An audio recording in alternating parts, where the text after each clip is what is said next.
On to track in the week. On Monday, President Bola Tinubu inaugurated 13 members of the National Assembly Service Commission and 2 permanent secretaries at the Federal Civil Service. The ceremony was held at the Council Chamber before commencement of Federal Executive Council meeting. The President also swore in Chairman of the National Assembly Service Commission, Dr. Savio Enyekere, for a 5-year renewable term. Enyekere, an environmental specialist, was the Deputy Chief of Staff to the Senate President before his appointment.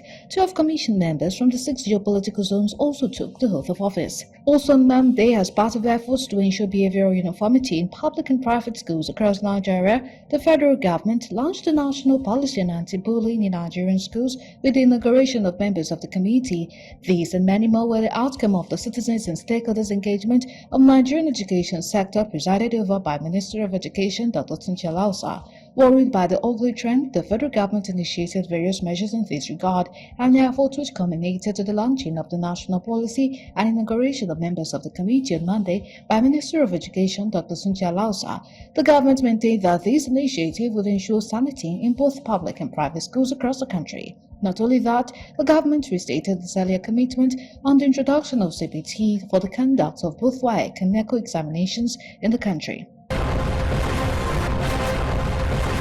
On Tuesday, the Federal High Court in Abuja directed that the federal government's prosecution team, led by Chief Adegboyega Awomolu-San, to serve the defense team of the leader of indigenous people of Biafra, Nnamdi Kanu, led by Kanu Agabi-San, all relevant documents, materials, and videos intended for the trial before being tendered as evidence in court. Justice James Omotosho gave the order while delivering the ruling in the ongoing trial of the detained leader of the prescribed indigenous people of Biafra, IPOB, Nnamdi Kanu.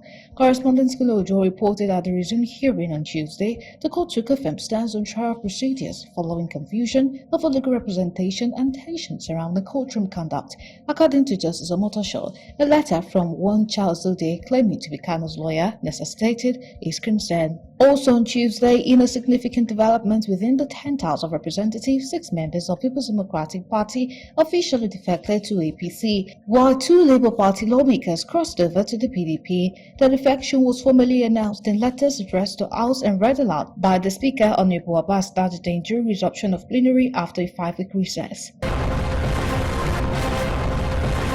On Wednesday, the managing director of the Nigerian Education Loan Fund, NELFund, Akintode Soya, dismissed allegation of fund diversion, claiming the receipt of 203 billion naira as approved by President Bola Tinubu's administration. Speaking at an investigative hearing by the House of Representatives Committee on NELFund and Student Loan, chaired by Honorable Ifeolu Eyindero, Soya described the earlier ICPC statement alleging 71 billion naira diversion as inaccurate.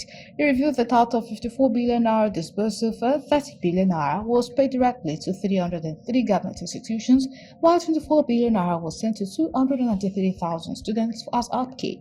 Soya explained that NELFund's fund came from the Office of Accountant General, TET Fund, and the FCC proceeds of crime.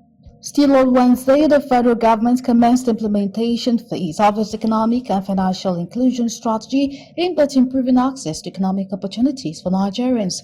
To this end, the government has established an interagency task force to address challenges delaying President Tinubu's approved conditional cash transfer to 15 million vulnerable households. Speaking at the inaugural meeting of the Technical Committee of the Presidential Committee on Economic and Financial Inclusion, Deputy Chief of Staff to the President, Senator Ibrahim Hassan Adejia, explained that the meeting brought together high-level stakeholders from government agencies, financial institutions, and academia to align on President's vision and execution roadmap. On Thursday, the Nigerian Senate approved 2 out of 4 key tax reform bills, marking a major step in the ongoing overhaul of Nigeria's tax administration system. The bill passed include one to repeal the Federal Inland Revenue Service Act and another to establish both the Joint Revenue Board and the Nigeria Revenue Service. Correspondent Kolojo reported that these were adopted after detailed review and the 3rd reading on the Senate floor. Presenting the committee report, Senator Asani Musa, chairman of the Senate Committee on the Finance, emphasized that the tax reform legislation is vital for President Tinubu's vision of growing Nigeria's economy to $1 trillion by 2030. Still on Thursday, the House of Representatives passed for a second reading a bill for an act to establish the National Electoral Offences Commission. The sponsor of the bill, Honorable Adebayo Olusegun Balogun, explained that the proposed commission is intended to relieve the INEC of responsibility of prosecuting electoral offenders. According to him, this duty should be handled by an independent agency. He noted that INEC is currently overwhelmed by the burden of managing electoral offences, which in turn undermines the integrity of the electoral process. The House of Representatives also resolved to investigate the immediate and underlying causes behind the government's failure to pay contractors to complete the project. On Friday, JAMB released results for 1,911,551 candidates out of 2,030,862 registered for the 2025 UTME. JAMB Registrar Professor Ishaq Oloyede, one of these in Abuja, described the exercise as one of the most successful in recent years, conducted across 882 CBT centers with over 10,000 officials. A total of 1,705 candidates were absent, while 2,157 candidates' fingerprints were rejected.